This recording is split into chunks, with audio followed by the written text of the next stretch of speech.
Oh, I want to tell this one story. I remember the first time I went to MCTC, they put me in there with a dude that had life, right? So I had already been in there with him for about like 5 months, 6 months. You know, we cool. It's like my little brother, you know what I'm saying? Even though he's in there for killing somebody, you know, it was out of a moment of anger. You know, he's not a bad person or whatever. He just made a bad decision.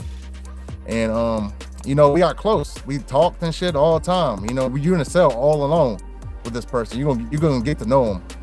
But I remember one day we trying to use the toilet. It wasn't flush.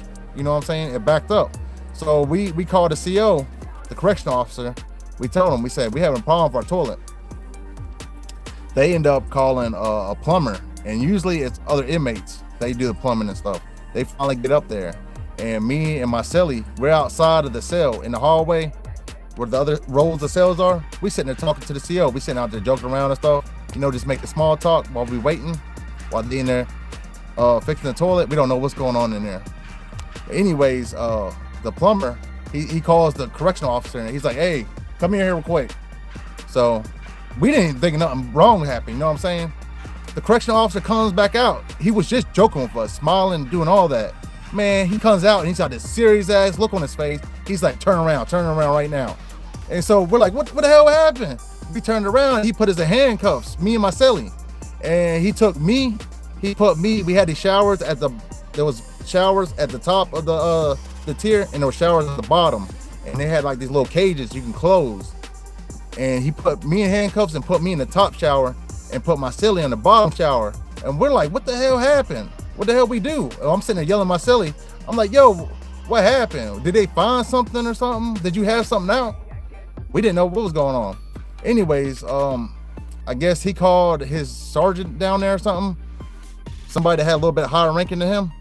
And they come to the shower, and they're sitting there, they're like, we found a weapon. We found a shank in your toilet, you know, and it came out of your toilet. So did it come from you? I'm like, yo, I've never seen that before. And you know, that wasn't mine and that wasn't his. Cause I had only been there a couple of months. I didn't, you know what I'm saying? That wasn't mine. And you know, they just talking smack and stuff. And they're like, we're gonna send you to the hole and all this other stuff. So we end up getting in trouble for something that we didn't even do. Man, that thing could have been in that toilet in the plumbing system before me and him even came into the cell. You know, with other people flushing the toilet, it probably just like came undone and got stuck in a certain place where now it wants to jam stuff up. So that's the first time I went to the hole while I was in prison. It wasn't even my fault.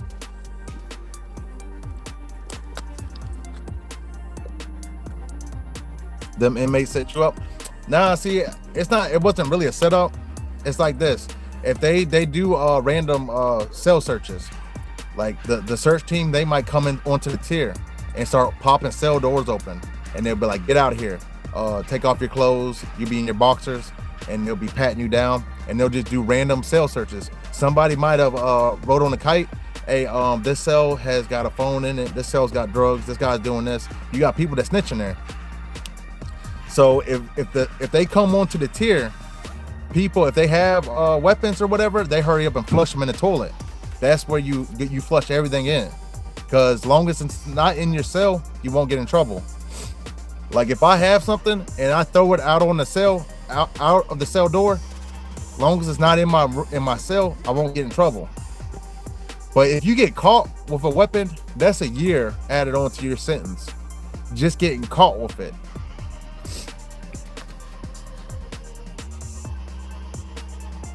And you know, especially if you're in an organization, you know, you might be at war with another organization in there, and you had nothing to do with the situation, but people in another building that's a part of your team, they got something going on. They might take it out on you and try to come at you with weapons. And if you don't have a weapon to defend yourself, what you gonna do? You gonna try to fight somebody that has a whole bunch of knives? You know what I'm saying? Usually, if you're out on a compound, like they got buildings in prison, they got building number 1, building number 2. It's all the same thing. It's just different buildings. Some buildings are worse than others. Like one building might be considered gangland when there's nothing but gang members in it. And when you're on a compound, it's got sidewalks to connect all the buildings together.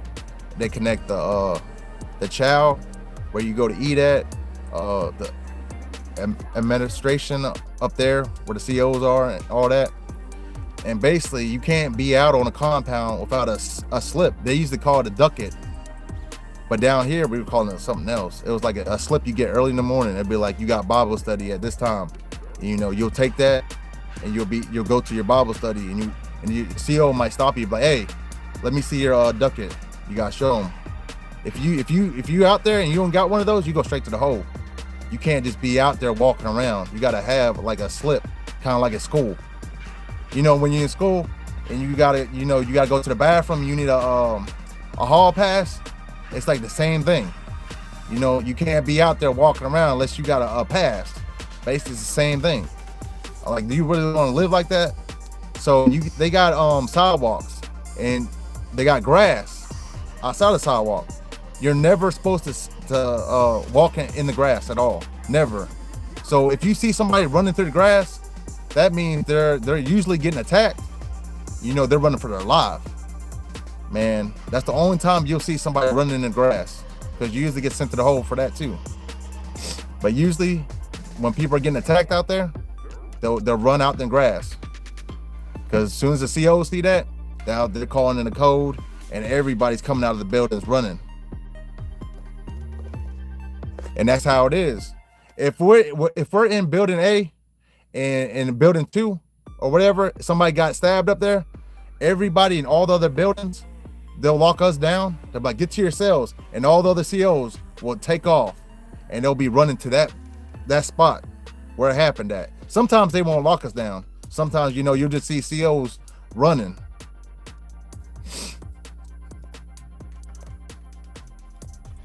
It's like elementary school. I mean, I want to say it's like elementary school. You know, it's life or death. Like, seriously. Like, the whole time I was locked up, I had it in the back of my mind. I could die any time in there. You know what I'm saying? Everybody's walking around with like a weapon on them. You know what I'm saying? It only takes one person, you know, he might not like me because of anything. You know what I'm saying? I might owe this man money, and he's like, man, I got to teach that guy a lesson, or everybody else is going to be playing around with me, you know, because they do that. And he might come over there and, you know, cause me harm. That's why I say it's dangerous.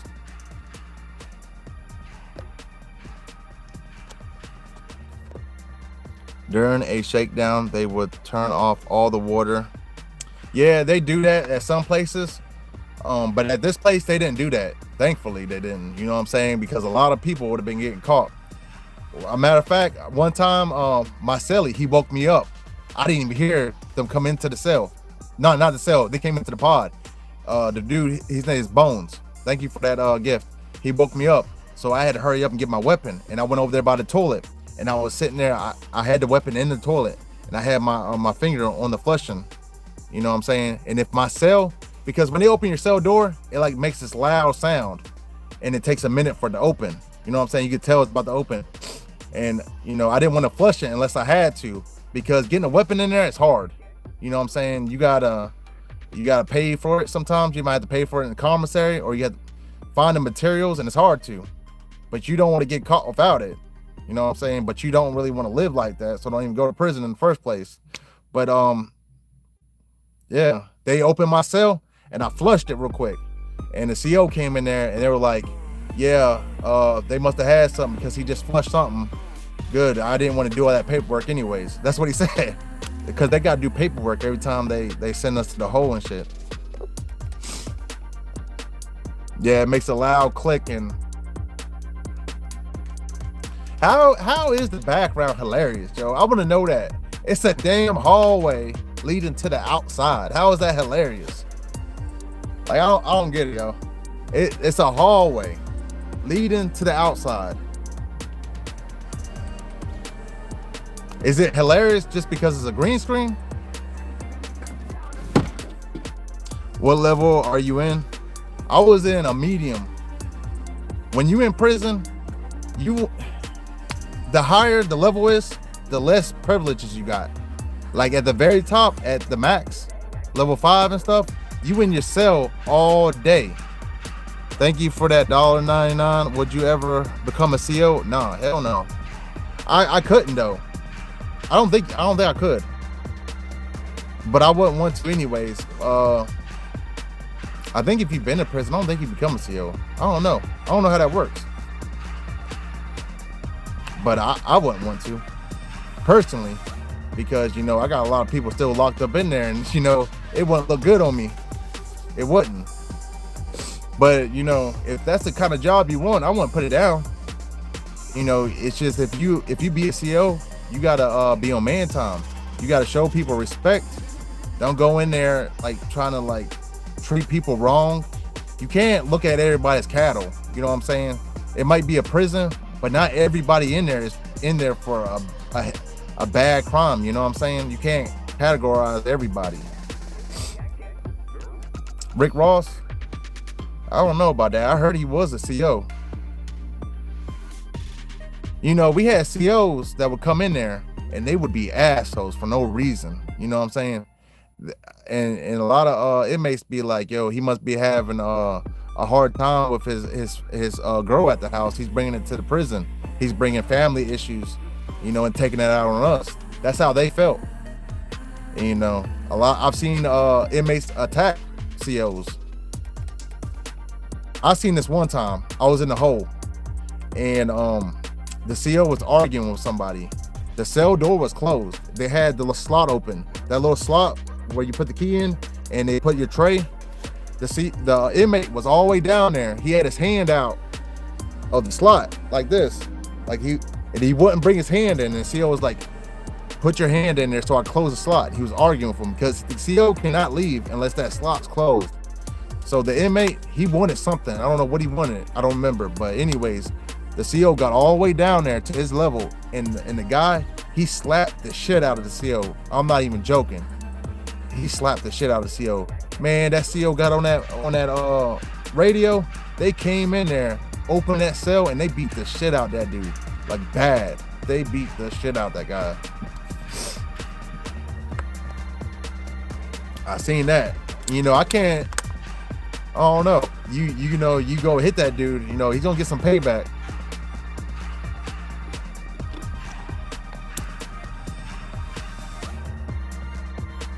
My first day, I ain't gonna lie, I didn't know what to expect my first day, because I've been in jail a whole bunch of times, right?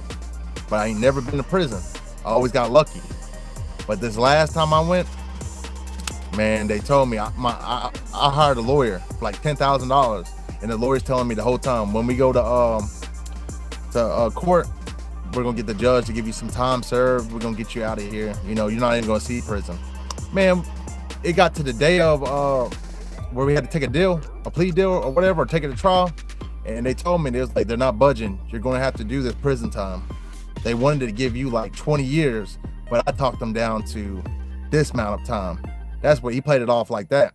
So I went back to the jail, and I'm like, damn. Everybody's like, Crown, what happened? I'm like, man, they sent me to prison. I ain't never been. So I'm like, yo, what do I expect? You know what I'm saying? I'm sitting there asking homies and stuff that's been there, and they telling me some of the horrible stories ever, yo. They're sitting there like, yo, I seen a dude get stabbed in the eye and all kinds of stuff. I'm like, man, y'all just cap, man. Y'all trying to, I don't know if y'all trying to bid off me or what. You know what I'm saying? They wasn't though. They really wasn't. Cause that weekend, when you get sent to prison and you're sitting at the jail, the next available time they leave, that's when you're going. I left that weekend or that Monday. I forgot what day it was. But I went to prison, and you know, my first day in there, I had to go to quarantine because of the COVID-19. You got to be in your cell in these quarantine cells for like 2 weeks. So in case you got COVID-19 or something like that, they want to keep you away from everybody. And basically we couldn't come out our cells.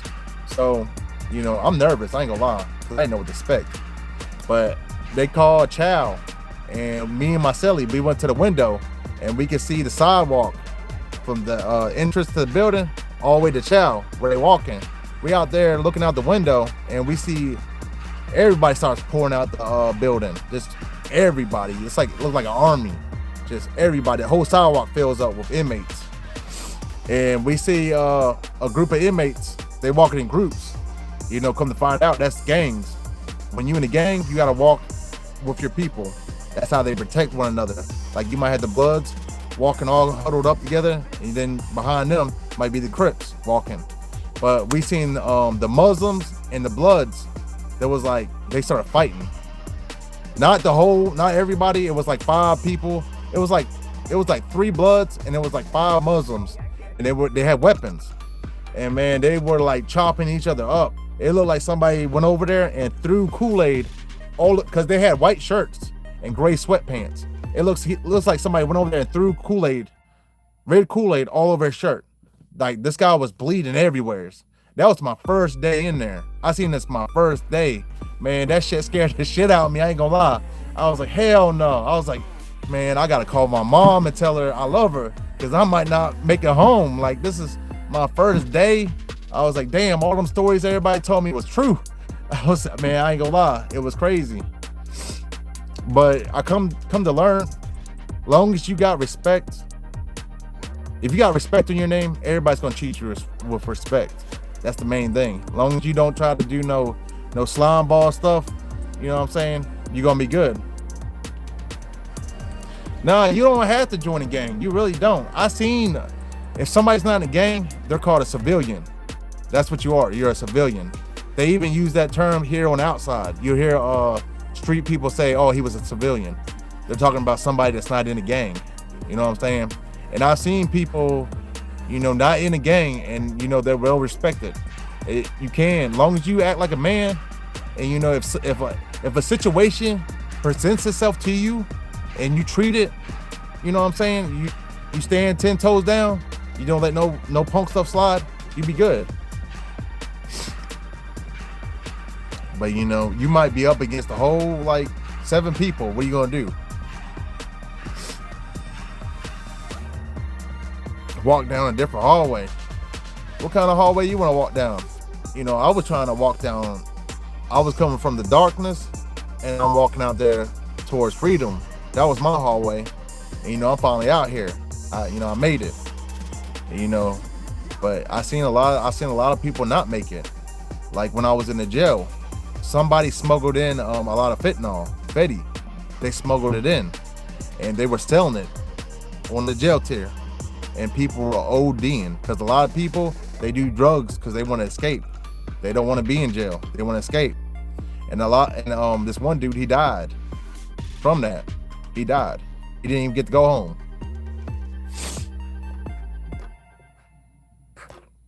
Look, yo, this is the only time I'm going to acknowledge some trolls. If you want me to shut up, it's easy. All you got to do is hit the button, mute it, or go to somebody else's page. You know what I'm saying?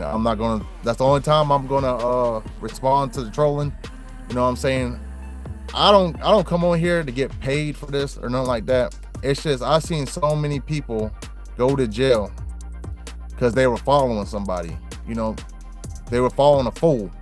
They go to jail and then they get punked out, they get extorted. It's not the life they want. You know, they calling home. All the homies ain't answering the phone. After a certain amount of time, your partners and shit, they ain't gonna be answering the phone. The only people that are gonna be answering the phone is your family. And I done said that a million times. So you know what? If you want to keep that same mindset, go take your ass to jail, and then you tell me how you end up.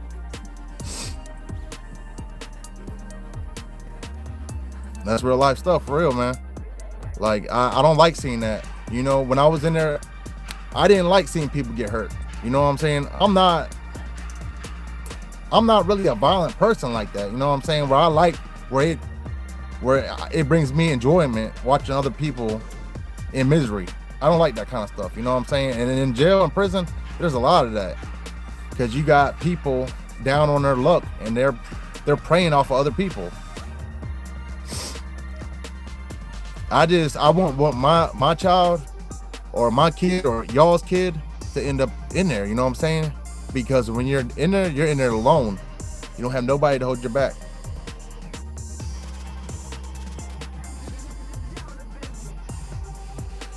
Yeah, you know, I just put out the stories, and trust me, I got a lot of stories. If you did time, like if you did some prison time, then you know every day there's always something new going on.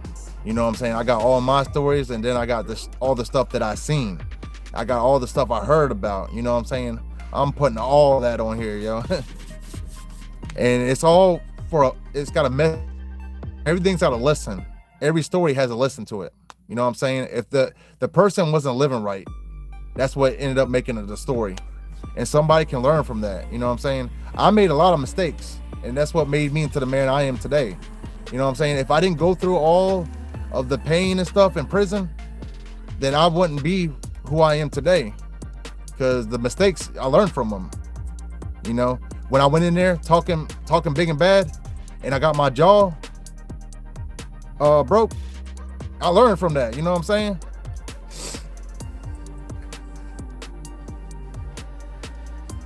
I did two prison bits. Yeah, and if you did time in prison and you want to come on here, because I do interviews sometimes, you know, your story might help somebody. Write me in a comment on any of my videos, comment, and be like, I did prison time and such, and I want to come on there, and you know, we'll get together, and you know, it's easy. Come on here, tell your story. It's therapeutical. It'll make you feel good, and knowing that your story will help somebody else, I'm telling you, it's the best feeling ever. Do you think there is reptoid life out there? I don't know about that one. Like, I got my own little theories, but you know, I don't know. I don't like speaking on stuff that I don't know 100%. So like, I don't want to say nothing, but like, we can't be the only ones out there. You know what I'm saying? Can't be. Did some juvenile about 3 years. Hey, that's still time though. You still got a story to tell. You know, comment. You know, if you want to come on here. I actually got in touch with my old cellie that I was in jail with. I got in touch with him on the outside, and I was trying to get him to come on today, but I can't get a hold of him. Oh, that scared the shit out of me.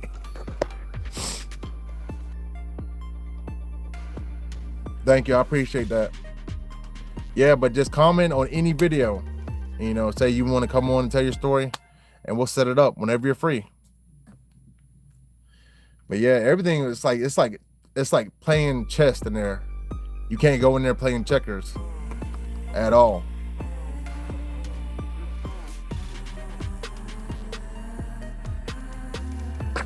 Who keeps in touch with a cellie? Well, see, that's the thing. Like, you know, he got out. He's been out, and I got out, and you know, you're free now. You're happy, so you're like, yo, I wonder what my old cellie's doing. Because you gotta imagine, I was in the cell with this dude for like almost a year and a half. You know what I'm saying? A year and a half. I know everything about him. We're in a closed cell together. So when you get out, you know, like, hey, what's up? I'm out now. What's up, yo? You know what I'm saying? You're gonna be happy. Yeah, they become close to you. Sometimes, you know, you can learn a lot from somebody. My cellie, yo, he was an OG. He taught me a lot, you know what I'm saying? A lot that I didn't know.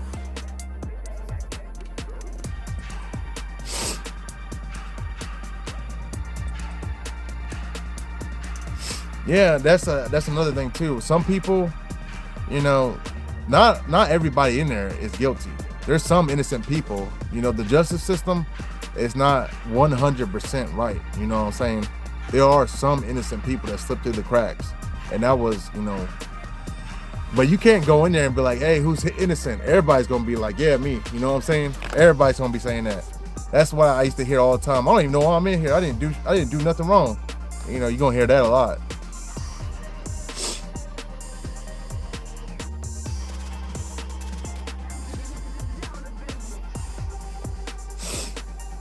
Yeah, that when you get in there, like how I'm talking to y'all now, I don't want to be in there talking like this, because you don't want people to know a lot about you, because people will like use that.